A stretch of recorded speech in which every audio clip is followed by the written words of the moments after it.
Assalamualaikum warahmatullahi wabarakatuh.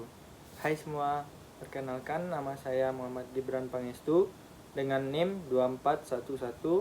2411083021. Baik, dalam kesempatan kali ini saya akan mempresentasikan materi tentang parallel database.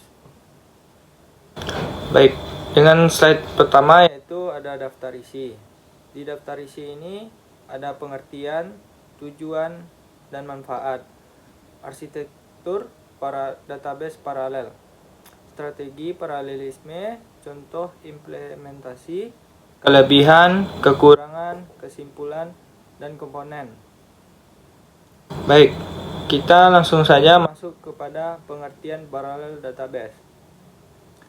Paralel database adalah jenis sistem basis data yang dirancang untuk menjalankan proses atau tugas-tugas pengolahan data secara bersamaan atau paralel dengan memanfaatkan banyak prosesor atau komputer. Artinya, proses dalam database seperti pencarian data, pengolahan query, dan transaksi bisa dijalankan serentak oleh lebih dari satu mesin atau CPU. Sistem ini sangat berguna saat menangani data yang sangat besar, big data, karena dengan pemrosesan paralel, pekerjaan bisa diselesaikan lebih cepat dan efisien dibandingkan dilakukan secara satu persatu. Hal ini juga meningkatkan kinerja sistem, kecepatan data, dan kemampuan sistem untuk berkembang jika data bertambah banyak. Baik, kita akan masuk kepada slide yang kedua, yaitu tentang tujuan dan manfaat paralel database. Paralel database dibangun bukan hanya untuk cepat, tapi juga handal dan efisien. Tujuan dan manfaat utamanya antara lain. Yang pertama yaitu meningkatkan kinerja, karena proses dilakukan secara paralel. Maka waktu eksekusi query atau transaksi bisa dipersingkat. Yang kedua, menjamin keandalan. Data tetap aman dan akurat meski terjadi gangguan pada sebagian sistem. Yang ketiga, meningkatkan ketersediaan data. Jika satu bagian sistem gagal, bagian lain tetap bisa berjalan dan memberikan data tanpa adanya gangguan. Yang keempat, akses data yang tersebar. Cocok untuk perusahaan dengan cabang di berbagai lokasi. Semua bisa mengakses data dengan lancar tanpa adanya gangguan. Baik, yang ketiga yaitu kelebihan paralel database. Beberapa keunggulan dari sistem paralel antara lain yaitu query lebih cepat. Query atau tugas lain bisa dikerjakan secara paralel, membuat waktu memproses jauh lebih singkat dari biasanya.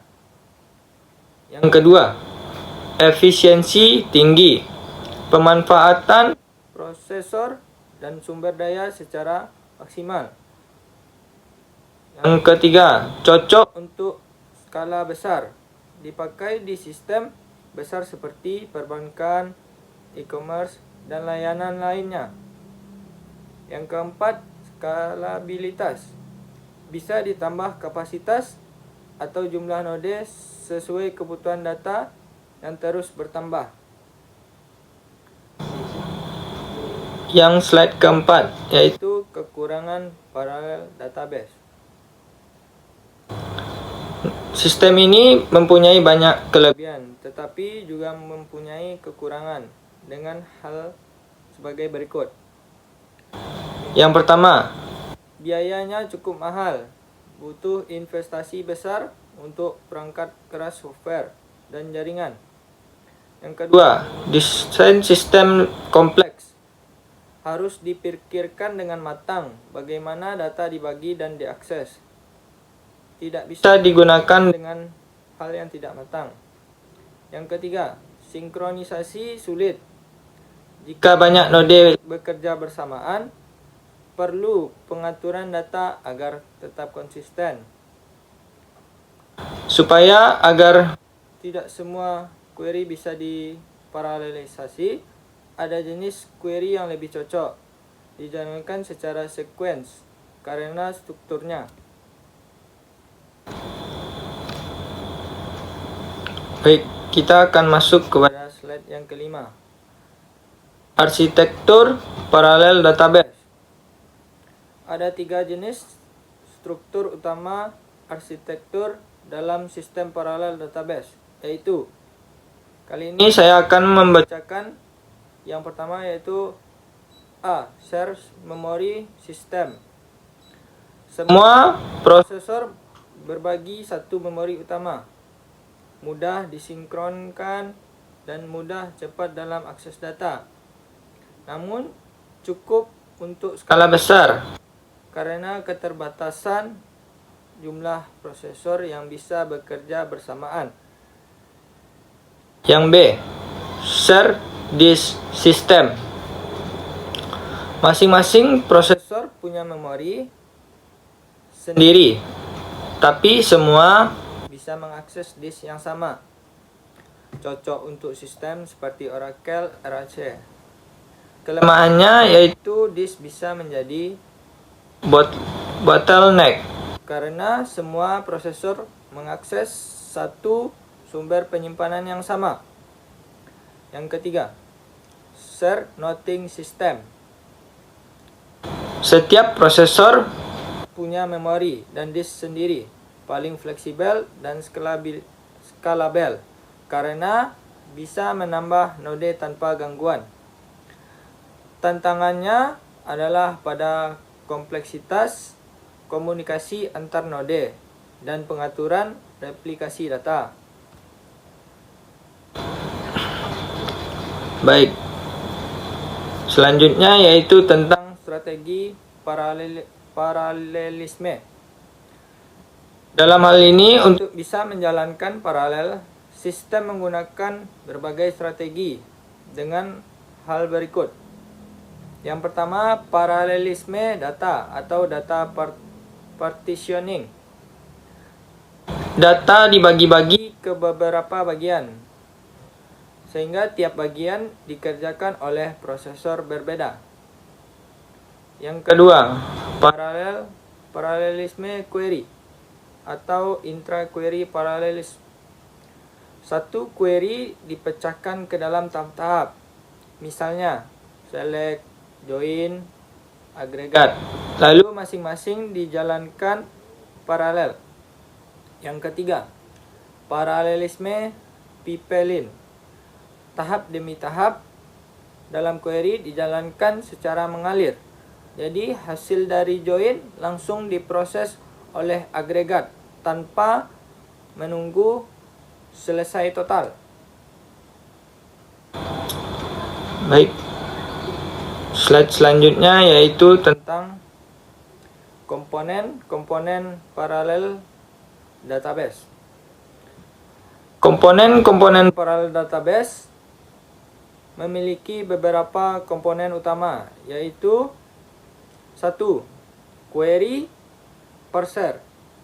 Query parser ini menerima perintah SQL dari user, memeriksa apakah query valid atau aturan sintaks sesuai dengan aturan sintaks, mengubah query menjadi struktur internal yang bisa diproses oleh sistem. 2. Query optimizer. Menentukan cara terbaik dan paling efisien untuk menjalankan query berdasarkan data, statistik, indeks, biaya, dan sebagainya. Merancang query plan yang akan dieksekusi paralel. Yang ketiga, scheduler, yaitu menemukan node mana yang akan menjalankan bagian tertentu dari query. Mengelola jumlah thread yang akan digunakan. Mengatur jadwal kerja antar node agar tidak dibuat optimizer dan scheduler. Yang keempat yaitu execution engine, menjalankan query sesuai rencana yang dibuat. Optimizer dan scheduler bertugas melakukan scanning, tabel, filter, join, hingga penggabungan hasil. Ya, baik, kita kali ini akan masuk kepada slide yang ke-8, yaitu tentang implementasi paralelisme database. Beberapa contoh nyata dari sistem paralel database.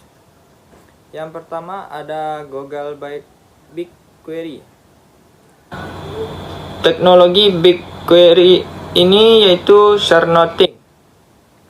Cloud Data Warehouse mampu eksekusi paralel skala besar otomatis.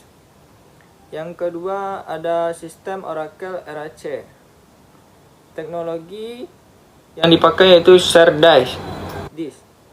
Keterangannya cocok untuk sistem enterprise, menyediakan high availability. Yang ketiga ada sistem Amazon Redshift. Teknologi yang dipakai yaitu MPP atau Massively Parallel Processing.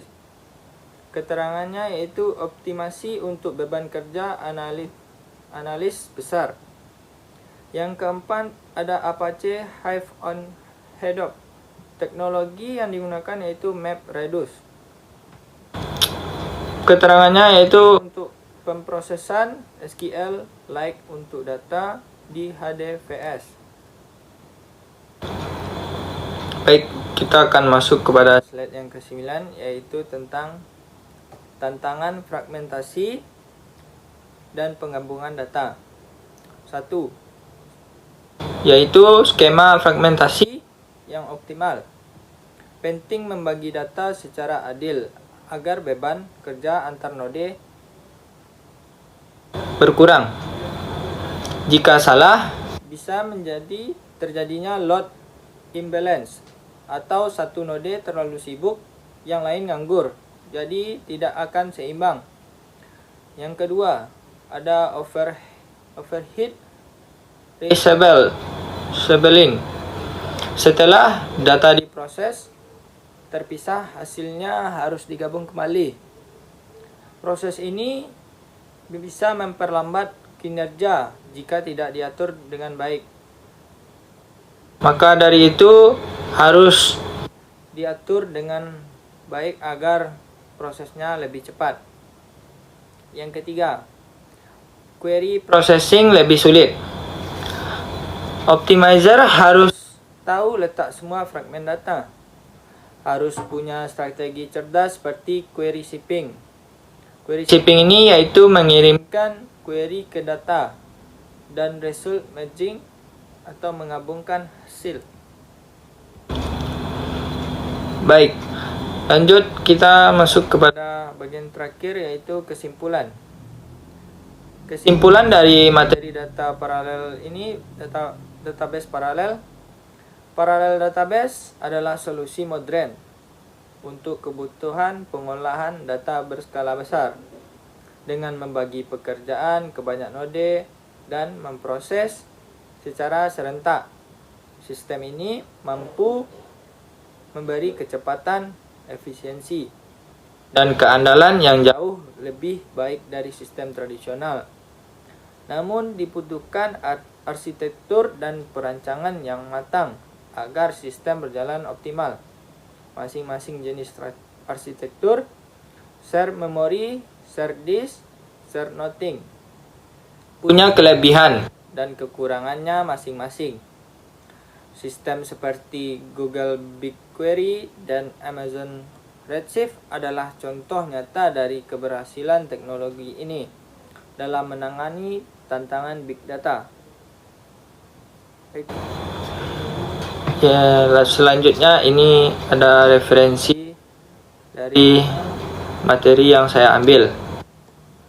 Maka dari itu, sekian dari hasil pemaparan materi saya.